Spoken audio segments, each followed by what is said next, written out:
Welcome to Kenton's videos. Enjoy the video. You start by confirming prerequisites so you can move fast, enable Cloud Run and Cloud Build, and make sure Artifact Registry is enabled.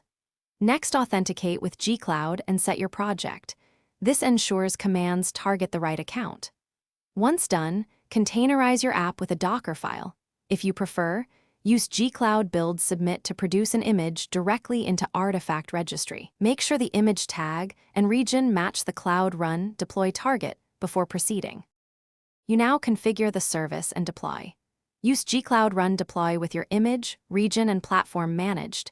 Include flags for memory, CPU, concurrency, and timeout so performance aligns with traffic. Next, add environment variables and mount secrets from Secret Manager to avoid baking credentials into images. Make sure to choose public or authenticated invocation based on need. If internal only, restrict ingress. Once deployed, gCloud will return the service URL and revision details. You finish by validating the endpoint with curl and watching logs in Cloud Logging for startup errors. If behavior is wrong, inspect revisions and roll back or promote a stable revision.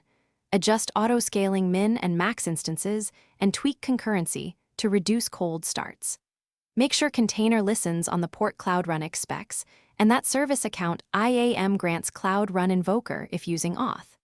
If things go wrong, the top troubleshooting tip is to check logs for permission denied, port mismatch, or startup exception. Thanks for watching. Consider subscribing if we helped you.